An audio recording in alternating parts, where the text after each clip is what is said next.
to the backlights again. Still in lockdown, so today's video is I've got a mind, maybe blank. Yeah, today's video we're going to look at changing a one-way light switch. That's a light switch that turns one light on from one point only. So we're going to do that now. Is to turn them on. You've got an electrical screwdriver tester, you can use that, but as a rule of thumb, if the lights are off, if the lights go off, the light switch should be dead, as a rule of thumb.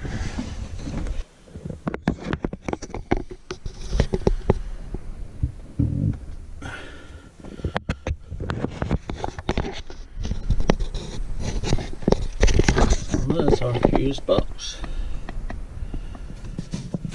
And you find the right light switch, so hang it, isolate it like that. You may have a different type of fuse. You may have a pull-out fuse, in which case just pull out the fuse. So now the light's gone out, so we know it's dead. So with the screwdriver, preferably one that fits in the slot.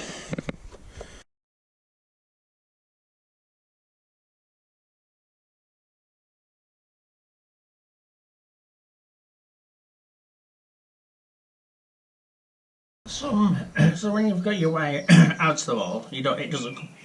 I'm doing this now for demonstration purposes only. Well, in the back of your switch box, whether it's a metal switch box like that, in which case your wires are going to be hanging through like that.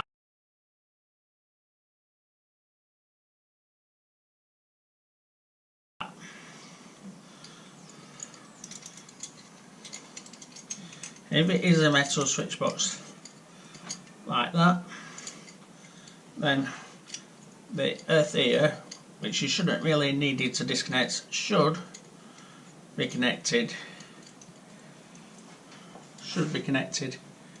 into that earth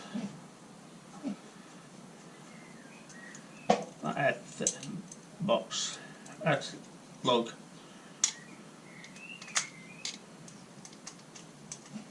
There,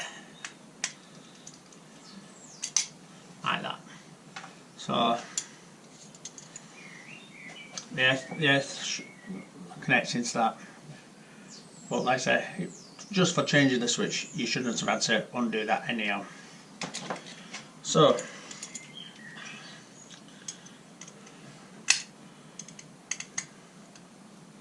however, if you're not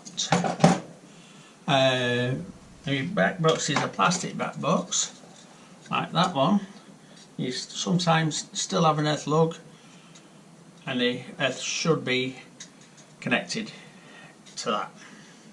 Doesn't do anything, but it just saves cutting it off.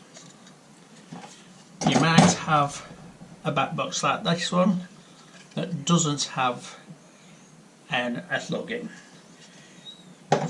If that's the case, your earth wire don't chop your earth wire off. Just shorten it a little and re-sleeve it and just fold it over so it sits in the back of the box. So it sits in the back of the box away from the switch like that. So it sits in the back of the box away from the switch like that.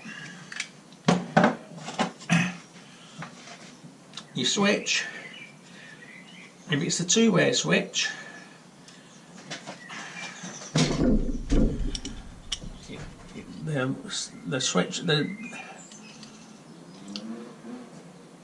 terminal at the top is more than likely common, but not always, so just check. It may say C on it, or it may say L, and then down it may say L1, and these two will be L2 and L3, or it may say C, L1 and L2. Because it's only a one-way switch, it doesn't matter which of those two. Sorry, I tell a lie. Because it's only a one-way switch, we need this. We need the blue one or the brown one to go in.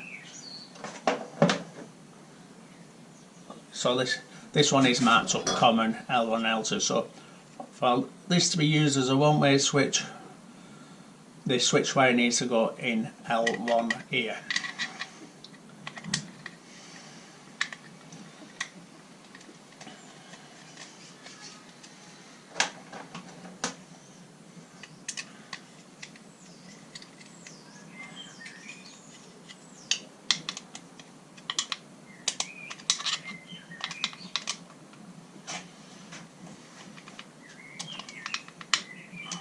Obviously, I'm doing this on the bench so that you can see how it's supposed to be done in the wall. So then your live goes in the common up here.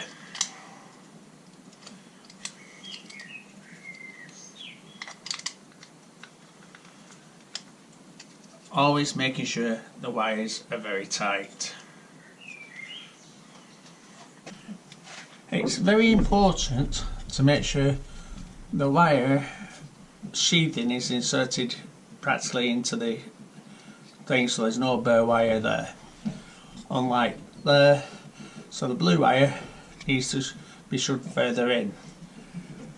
If you can't shove it further in,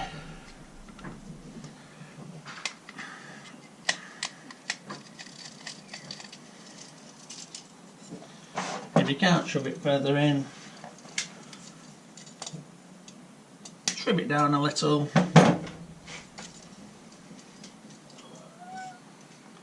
and shove it further in.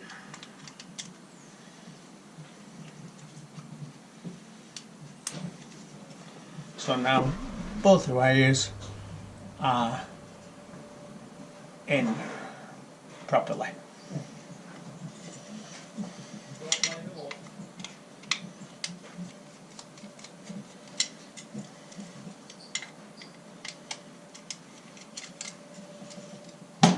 So, your wires coming out to the wall, if you live in a modern house that's built 2006 onwards, you'll have brown wires. You may have two brown wires, in which case, because it's a one-way switch, it doesn't matter which side goes in common, which one goes in the switch, because it doesn't matter. Because at the end of the day, you're just switching the wires like that, you're just joining them wires up. So you're not joining them up like that, you're going to put them in the switch. But the switch then works as though, you imagine, then two wires are touching together, and that's what brings the light on. So it doesn't matter which way around they go on a one-way switch. However, when we do a later video on two-way switching, you'll see that it does. So now what we're going to do, what also might happen though, if you have a house that was built prior to 2006 or anything like very early 2000s, 90s, 80s, 70s, these wires would be red and black or red and red. So if it's red and black or red and red, the red and red or brown and brown in this case, like I say, doesn't really matter which side of the switch. You know, one goes in common, one goes in L1.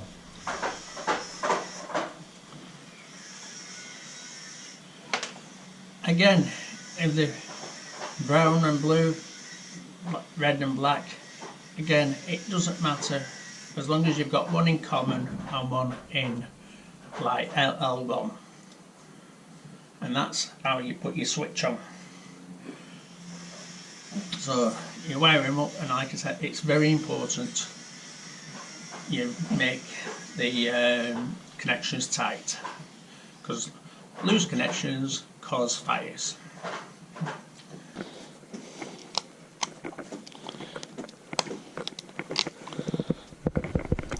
Well, once you've got it on, just give it a tug, make sure it's not going to come out,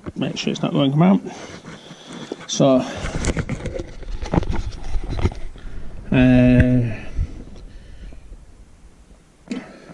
we've got it back in. We've got the wires in now. Notice at the back of the box here, this lug is loose and this one is fixed. This one's fixed here. Your earth wire must connect to the back of the box. What you need to do now is start by doing this screw here, because it moves. This is the hardest one to find. That's how I screw it in.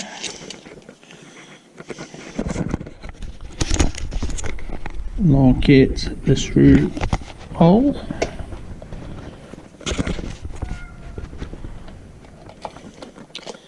Lose the screw hole again. So I located the screw hole on that one, and we start turning it to tighten it up. There we are. See, so that's on our adjustable one. But that one started, we can put the other, locate the other screw hole.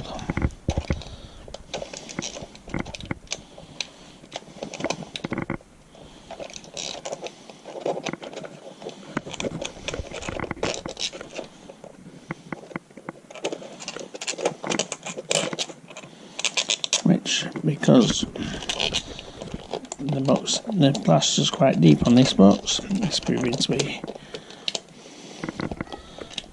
There we are. You know when you've got it, because you'll feel it bite into the thread. So then you turn it over. You right, bips. Okay, tighten it up so it's all nice and tight again. Aha! Once you've done your light switch, you made sure everything's tight and it's screwed up, go and turn the power back on. If you don't know which fuse it is, the safest way is to isolate the full fuse box by turning the main switch off. So let's see if the lights are working. And yes, we're back on.